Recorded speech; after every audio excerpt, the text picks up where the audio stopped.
Hello అండి. నూనె, నెయ్యి వాడకుండా స్టవ్‌తో పని లేకుండా స్వీట్ ఇలా కొత్తగా చేసి చూడండి. చాలా చాలా రుచిగా ఉంటుంది. నోట్లో పెట్టుకుంటే ఎన్నలా కరిగిపోతుంది. అంత టేస్టీగా ఉంటుంది. షాపుల్లో స్వీట్‌కి ఏమాత్రం తగ్గదు. చాలా రుచిగా ఉంటుంది. ముందుగా అయితే వీడియోలోకి వెళ్ళిపోదామా?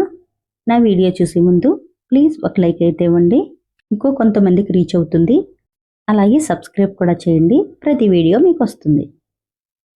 ముందుగా అయితే పప్పు నిండుగా పుట్నాల పప్పు తీసుకోండి. మిక్సీ జార్ తీసుకుని మిక్సీ జార్లో వేసుకోండి. ఇప్పుడు పావు కప్పు బాదం పప్పు తీసుకోండి. అవి కూడా మిక్సీ జార్లో వేసుకోండి. ఇప్పుడు పావు కప్పు మళ్ళీ జీడిపప్పు తీసుకోండి. అవి కూడా మిక్సీ జార్లో వేసుకుని 2 యాలక్కాయలు వేసుకోండి. ఇప్పుడు మెత్తగా మిక్సీ పెట్టుకోండి. మెత్తగా అంటే బాగా మెత్తగా కాకుండా కొంచెం మరుగు ఉండేలాగా చూసుకోండి. అలా ఉంటే స్వీట్ చాలా బాగుంటుంది. నేను చూపించిన విధంగా మిక్సీ పెట్టుకోవాలి. అంటే ఈ విధంగా మరుగు ఉండాలి. లైట్గా ఉంటే సరిపోతుంది. ఇప్పుడు ఒక బౌల్లోకి తీసేసుకోండి. బౌల్లోకి వేసేసుకున్నాక మనం ఏ కప్పుతో అయితే పుట్నాల పప్పు తీసుకున్నామో అదే కప్పుతో ఎండు కొబ్బరి పొడి వేసుకోండి. అదే కప్పుతో నిండుగా బెల్లం పొడి తీసుకోండి.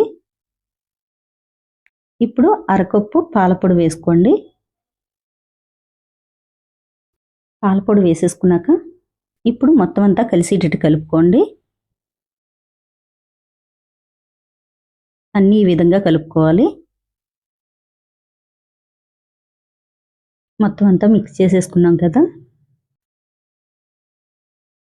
మొత్తం అంతా కలిపేసుకున్నాక ముద్దలాగా ఎలా ఉందో చూడండి.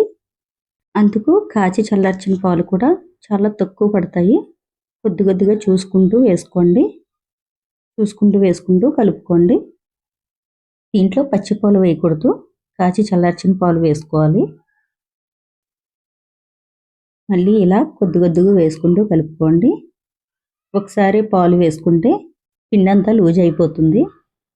అంత కొద్దిగా వేసుకుంటూ కలుపుకోవాలి. ఇలా చపాతీ ముద్దలా కలుపుకోవాలి. మొత్తం అంతా కలిపేసుకున్నాక ఈ విధంగా ఉండాలి. పిండి కలిపేసుకున్నాం కదా. ఇప్పుడు బాక్స్ తీసుకోండి. ఆ బాక్స్లో ఈ పిండి ముద్దను పెట్టి చేతితో ఈ విధంగా ఒత్తుకోండి. మొత్తం సమానంగా ఒత్తుకోవాలి. మొత్తం ఈ విధంగా ఒత్తేసుకున్నాక ఇప్పుడు డ్రై ఫ్రూట్స్ ముక్కలు వేసుకోండి. పైన ఈ విధంగా డ్రై ఫ్రూట్స్ ముక్కలు వేసుకోండి.